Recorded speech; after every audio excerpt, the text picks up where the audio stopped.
Hello tout le monde, on se retrouve aujourd'hui pour une nouvelle story réception. J'ai reçu pas mal de colis de service presse, donc de mangas que les maisons d'édition m'envoient gratuitement en l'échange des chroniques que je rédige sur Instagram. Et on a pas mal de choses très sympathiques à voir, je suis très contente de ces colis et je vais vous montrer ça de suite. On commence chez Delcourt Tonkam avec les deux premiers tomes de Evol, donc le tome 1 et le tome 2 qui sortiront tous les deux le 12 avril. Une nouvelle série donc qui a déjà 5 tomes de disponibles au Japon. Je ne sais pas si ça va me plaire, mais c'était à tester. Les sujets ont l'air quand même assez profonds et en même temps on a un fond de super-héros que je suis pas sûre d'apprécier.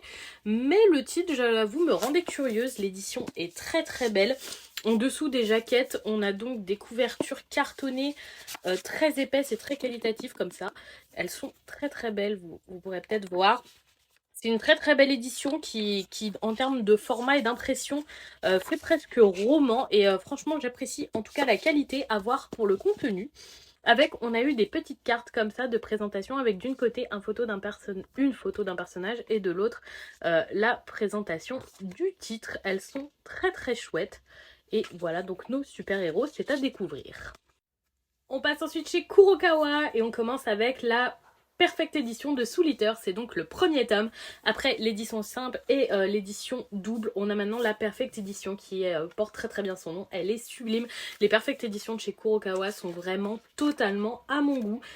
Cette édition sera finie en 17 tomes, contient pas mal de pages couleurs et autres petits détails supplémentaires par rapport à la série de base, si je peux l'appeler comme ça. Pour moi, Soul Eater, ça a été surtout l'animé et surtout une grosse déception pour la fin de l'animé qui, je le sais, n'est pas la même que le manga. Donc voilà, très très contente de pouvoir découvrir ce manga en plus dans cette magnifique édition que je trouve vraiment très très qualitative également. Donc très contente de pouvoir recommencer Soul Eater et de pouvoir découvrir prochainement la vraie fin qui, je l'espère, me convaincra un peu plus que celle de l'animé. On reste chez Kurokawa et dans les très très belles éditions Perfect avec la Perfect Edition de Full Metal Alchemist qui sera finie donc en 18 tomes. Donc j'ai ici les tomes 13 et 14 avec Olivier ou Olivia, ça dépend des éditions, Mira Armstrong et juste ici Grid. Je trouve vraiment que cette édition est magnifique. Je prends beaucoup de plaisir à redécouvrir Full Metal Alchemist. J'ai déjà vu de nombreuses fois l'animé. Alors le Brotherhood, pas l'animé de 2003, vraiment celui qui suit le manga, mais c'est toujours un plaisir pour moi. C'est vraiment un basique du shonen et une œuvre de confiance. Si je devais conseiller un manga à quelqu'un qui commence le genre, je pense que je conseillerais FMA parce que pour moi FMA est terriblement bien écrit et terriblement efficace. Il vaudrait même le terme chef-d'œuvre au stade où il en est dans mon cœur, et FMA est un gros coup de cœur que je vous recommande. Toujours chez Kurokawa, j'ai reçu le 7e et dernier tome de Dans l'ombre de Crémy.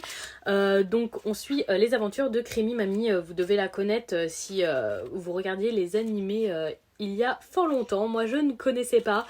J'avais un peu peur parce que souvent les mangas qui se veulent rétro ou reprises de rétro, je n'accroche pas du tout. Et j'ai vraiment énormément apprécié Dans l'ombre de Crémy. C'est une très très bonne surprise et un très bon titre. Et j'ai hâte de découvrir la fin parce qu'il m'aura vraiment plu du début à la fin. Toujours chez Kurokawa, j'ai reçu le premier tome de My Happy Marriage. Pour le moment, la série est en cours avec 5 tomes au Japon. Et j'étais très curieuse de découvrir ce premier tome parce que je pense que je peux totalement adorer ce titre. Il y a d'ailleurs un animé qui devrait sortir, il me semble, cette année, si je ne dis pas de bêtises, et qui a l'air très tentant aussi. Donc je pense que si j'accroche au manga, je regarderai en tout cas l'animé, mais je pense qu'il a de grandes chances d'être une bonne pioche. Toujours de chez Kurokawa, j'ai reçu le 10e tome de Spy Family, un manga qui a un peu moins le vent en poupe chez moi.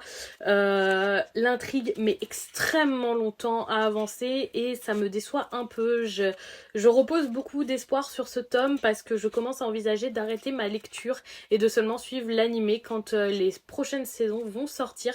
J'aime beaucoup et en même temps ça n'avance pas assez à mon goût, donc à voir si je continue la lecture après ce tome ou peut-être un ou deux de plus, ou s'il sera peut-être décisif, ce sera à découvrir. Toujours chez Kurokawa, j'ai reçu le 6e tome d'Oshinoko, énorme coup de cœur et ma série favorite de l'année dernière. Vraiment, j'aime terriblement Oshinoko. D'ailleurs, l'animé est arrivé ou arrive ce mois-ci sur ADN et j'avoue que j'ai trop hâte de pouvoir prendre le temps de regarder les épisodes, mais j'essaye déjà de finir les simulcasts que j'ai pas fini du mois dernier. En tout cas, Oshinoko, c'est une lecture que je vous recommande à 200%.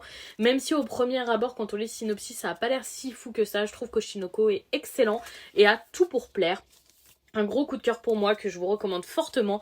Prenez au moins le temps de lire le tome 1 ou bah là de regarder l'animé pour le coup pour découvrir parce que vraiment c'est une série qui vaut le détour. Toujours chez Kurokawa, j'ai reçu le 9e tome d'Arsène Lupin qui continue d'adapter le roman L'Aiguille Creuse et qui est également l'avant-dernier tome de la série. Je me suis étonnée à beaucoup accrocher à cette adaptation d'Arsène Lupin. Alors moi, je savais que c'était des romans, je sais qu'il y a également une série qui a beaucoup marché sur Netflix, mais je ne connaissais pas du tout l'univers d'Arsène Lupin avant de lire ses mangas et c'est très efficace et très accrocheur, je dois l'avouer. Et je suis assez curieuse de découvrir cette dernière confrontation d'Arsène Lupin, donc ce 9e tome et le 10e prochainement qui sort ce mois-ci. Et vraiment pour le moment c'est une très bonne surprise. On finit chez Kurokawa avec le 16e tome de My Home Hero, un thriller que j'aime énormément, un des premiers que j'ai lu et je le trouve plus qu'excellent. On va bientôt, je pense, dans ce tome ou dans le prochain, finir la partie dans la famille de Keizen. Et vraiment, j'ai très hâte de découvrir la fin parce que je ne me lasse pas de cette série, je dois l'avouer. On reste encore sur les animés, mais My Home Hero a été adapté en animé et il sort également ce mois-ci, tout comme Oshinoko. Il me semble que c'est sur Crunchyroll, c'est pas le cas, je rectifierai les sous-titres. Et j'ai trop hâte de le voir aussi parce que My Home Hero est incroyable et le premier arc est à mon sens toujours le meilleur. Pour le moment, il n'a pas été détrôné et c'est un super manga et j'espère que l'anime sera à la hauteur et surtout pas trop censuré. On passe chez Vega avec le second et dernier tome de Street Zone. Street Zone, je ne sais pas comment ça se prononce, vous excuserez mon anglais assez approximatif. J'ai beaucoup aimé le premier tome qui est également l'avant-dernier, qui m'a vraiment agréablement surprise. La couverture ne donnait tellement pas envie de lire le titre et j'ai beaucoup apprécié ma lecture, c'est assez original. Je l'ai presque pas vu passer par ici et je trouve ça dommage parce que c'est un titre qui a le mérite d'être original et de changer de ce qu'on a l'habitude de lire. Et franchement j'ai bien apprécié le premier tome en espérant autant aimer cette fin, mais pour le moment il a tout d'une bonne surprise. Et on finit chez Omake avec le second tome de Psychopath Girlfriend. J'ai beaucoup accroché au premier. On est vraiment sur un style un peu horreur, violent, maltraitance, etc. Donc seulement pour un public averti, en tout cas je vous le recommande. Et une histoire très tordue mais très accrocheuse. Cette série sera finie en 4 tomes, donc avec ce tome je serai déjà rendue à la moitié.